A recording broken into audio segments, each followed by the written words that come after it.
அப்பப்போ கொஞ்சம் குத்தி விட்டுட்டே இருக்கணும். அப்போ தான் அது டக்குன்னு வதங்கும். கடையில் மிளகாத்தூள்லாம் வாங்கவே மாட்டேன். எல்லாமே எங்கள் வீட்டில் நாங்களே தயார் பண்ணுறது தான். அதனால் எங்களுக்கு ஹெல்த்தியாகவும் இருக்கும். அது மத்தியானம் லஞ்சுக்குன்னா இது நல்லா இன்னும் கொஞ்சம் அப்படியே கெட்டியாக கிரேவியாக ரொம்ப திக்காக பண்ணலாம். எங்கள் வீட்டில் இப்போ வந்து இதை இட்லிக்கோ தோசைக்கோ நைட்டு வந்து தான் இதை சாப்பிட போகிறாங்க. அது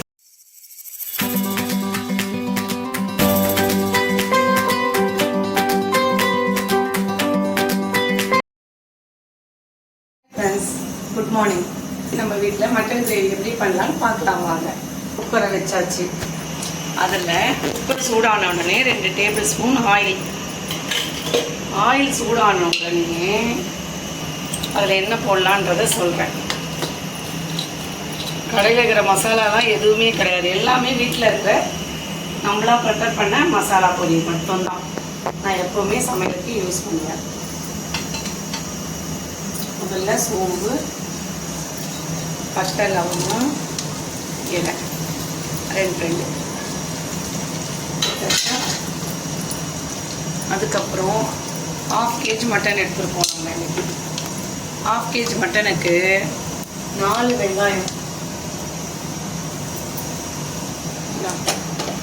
1/2 kg மட்டனுக்கு 4 வெங்காயம் போடணும். ஏன்னா எங்கள் வீட்டில் எல்லாரும் கிரேவியை நல்லா விரும்பி சாப்பிடுவாங்க. அதனால் நான் 4 வெங்காயம் போட்டிருக்கேன். உங்களுக்கு கிரேவி கம்மியாக வேணும்னா கம்மியாக வெங்காயத்தை சேர்த்துக்கணும். வெங்காயம் நல்லா வதங்கணும். முதல்ல சமையல் பண்ணுறதுல வந்து ரொம்ப ரொம்ப ஈஸி. அந்த சமையலை எப்படி பண்ணுறோன்றது தான் முக்கியம். அதில் முதல்ல வந்து நல்லா அந்த ஆனியனை நல்லா வதங்கணும். வதங்கின பிறகு தான் நம்ம தக்காளியே சேர்க்கணும். கிரேவிக்கு எப்போவுமே தக்காளியே கம்மியாக தான் சேர்க்கணும். தக்காளி அதிகமாக போட்டால் அதில் புளிப்பு தன்மை அதிகம் வந்துச்சுன்னா கிரேவி நல்லா இருக்குது. ஓகேவா? 5 minutes ஆகும் எப்படியும் இது வதங்கிறதுக்கு. வெங்காயம் டக்குன்னு வதங்கினா அதில் லைட்டாக கொஞ்சோண்டு சால்ட்டை சேர்த்துக்கணும். சேர்த்து வதக்குனீங்கன்னா டக்குன்னு வெங்காயம் வதங்கிடும். சால்ட்டு சேர்க்காத வதங்கினா கொஞ்சம் லேட் ஆகும். அதனால் லைட்டாக அந்த வெங்காயம் வறுபடுறதுக்கு நம்ம சால்ட்டை சேர்க்கணும். வாங்க வெங்காயம் வதங்கிடுச்சான்னு பார்க்கலாம். இப்போ வெங்காயம் வதங்கிடுச்சு. இது கூட 3 தக்காளி ஆட் பண்ணிக்கோங்க.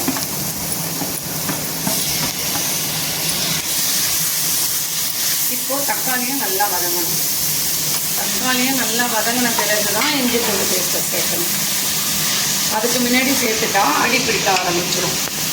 அதனால் தக்காளி வதங்காத இஞ்சி பூண்டு பேஸ்ட்டை சேர்க்கக்கூடாது கிரேவியில் எப்போவுமே. வாங்க தக்காளி வதங்கிடுச்சான்னு பார்ப்போம்.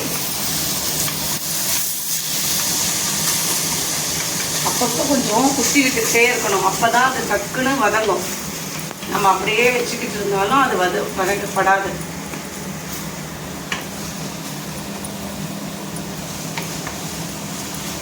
இப்போ எல்லாம் வதங்கிடுச்சுங்களா? வதங்கினோடனே நான் ஏற்கனவே ரெடி பண்ணி வச்சுட்ருப்பேன் இஞ்சி பூண்டு பேஸ்ட்டு. எனக்கு அளவெல்லாம் இப்படி அப்படிலாம் போட ஏற்கனவே எங்கள் வீட்டில் ரெடியாக இருக்கும் எப்போவுமே இஞ்சி பூண்டு பேஸ்ட்டு. இந்த ரெடியாக இருக்க இஞ்சி பூண்டு பேஸ்ட்டில் ஒரே 1 ஸ்பூன் இஞ்சி பூண்டு பேஸ்ட்டு சேர்த்தாச்சு. சேர்த்து அதுவும் இப்போ வதங்கணும். அதுவும் நல்லா அதில் மிக்ஸ் ஆகி நல்லா வதங்கி வரணும். வந்த பிறகு மசாலாவை சேர்த்துக்கலாம்.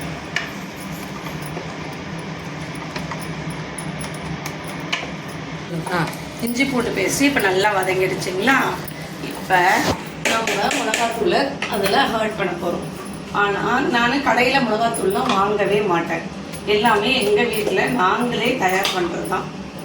அதனால் எங்களுக்கு ஹெல்த்தியாகவும் இருக்கும். அது நல்லதும் உடம்புக்கு. 2 ஸ்பூனு மிளகாத்தூளை நான் இதில் ஆட் பண்ணிக்கிறேன். இது எல்லாமே 1/2 kg மட்டனுக்கு நான் ரெடி பண்ணுறது. 1/2 ஸ்பூன் மஞ்சள் பொடி, கரம் மசாலா ஒரே 1/2 ஸ்பூன். இது கடையிலேருந்து வாங்கினது தான். ஓகேவா? கூட ஏற்கனவே கொஞ்சம் தானே சால்ட்டு சேர்த்து வச்சுருந்தோம். இப்போ நம்ம கூட இன்னும் கொஞ்சம் சால்ட் அதில் சேர்த்துக்கணும்.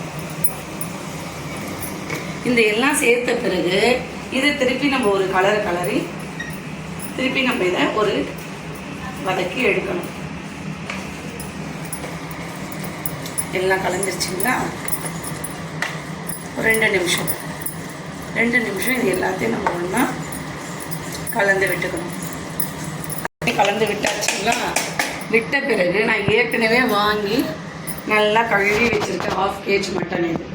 இந்த மட்டனை இப்போ இதில் நம்ம சேர்த்து ஒரு கலக்க போகிறோம். ஓகேவா?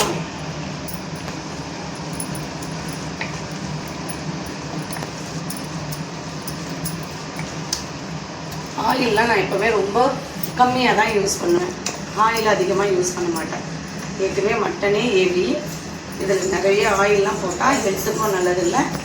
அதனால் நான் கம்மியாக தான் ஆயிலை எப்போதுமே யூஸ். ஓகேங்களா? நான் ஒரு 2 டம்ளர் தண்ணி இந்த 1/2 கிலோ மட்டனுக்கு எடுத்து வச்சுருக்கேன். ஏற்கனவே அந்த 2 டம்ளர் தண்ணியை இந்த மட்டனில் ஆட் பண்ணிடலாம். ஏன்னா நம்ம நல்ல கிரேவிக்காக தானே பண்ணுறோம். நல்ல மட்டன் வெந்து வரணும் இல்லைங்களா? அதுக்காக தண்ணி அதில் கூட கொஞ்சம் இருக்கணும். இதை கலந்து ஒரு 5 விசில். ஏன்னா மட்டன் வேகிறத பொறுத்து தான் மட்டன் தொக்கே நல்லாயிருக்கும்.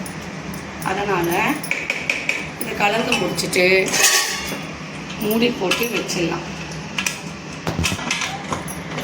ஒரு 5 விசில் வந்த பிறகு அடுத்து பார்ப்போம்.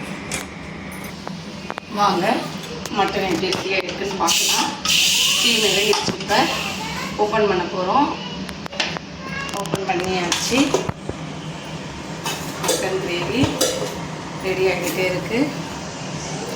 திருப்பி பற்ற வைக்கலாம். திருப்பி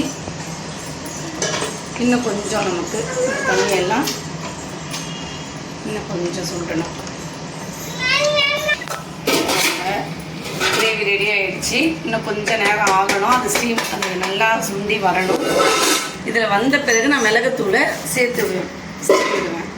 அதுக்கு முன்னாடியே மிளகுத்தூள் எப்போவுமே போட்டுட்டா அது சிறு கசப்பு கொடுத்துரும்.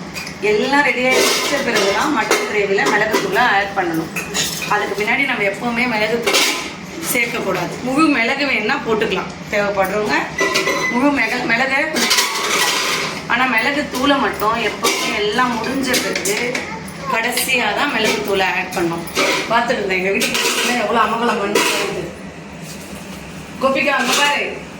கோபிகா அங்கே பாரு. பாட்டிங்க சமைக்கிறாங்கல்ல. ஹாய் சொல்லு. Hi hi. பாருங்க எங்கள் வீட்டு குட்டி சூடி அமகலத்தெல்லாம் பாருங்க. மத்தியானம் லஞ்சுக்குன்னா இது நல்லா இன்னும் கொஞ்சம் அப்படியே கெட்டியாக கிரேவியாக ரொம்ப திக்காக பண்ணலாம்.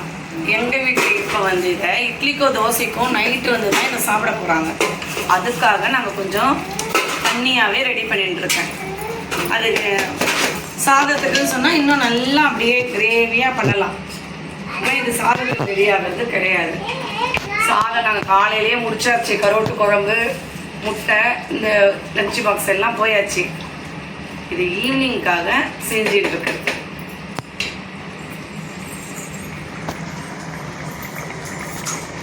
இதில் எக்ஸ்ட்ரா வரும்போது கொஞ்சோண்டு கொத்தமல்லி, கறிவேப்பிலை, 1 ஸ்பூன் மிளகுத்தூள். இது நல்லா இந்த பக்குவத்துக்கு வந்த பிறகு மிளகுத்தூளை சேர்க்கணும். முன்னாடியே சேர்த்துட்டோம்னா மிளகுத்தூள் கசப்பு கொடுத்துரும். மட்டன் கிரேவி ரெடி ஆயிடுச்சு. ஹாய், நெக்ஸ்ட் வீடியோவில் மீட் பண்ணலாம். பாய் பாய்.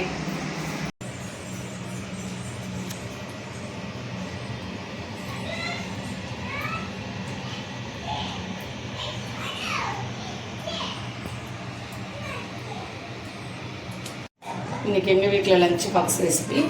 காலையில் லஞ்ச் பாக்ஸ் கட்டினது சாதம், முட்டை, கருவாட்டு குழம்பு, அதில் கத்திரிக்காய், உருளைக்கிழங்கு, அவரைக்காய் எல்லாம் போட்டு கருவாடு போட்டு ஒரு குழம்பு. இன்றைக்கி காலையில் எல்லோரும் ஆஃபீஸ்க்கு எடுத்துகிட்டு போனால் லஞ்ச் பாக்ஸ் ரெசிபி இது. இன்னைக்கு நைட்டுக்கு மட்டன் கிரேவி, ஜூஸு, ரசம் எல்லாம். இதுதான் இன்றைக்கி எங்கள் வீட்டு லஞ்ச் பாக்ஸ்.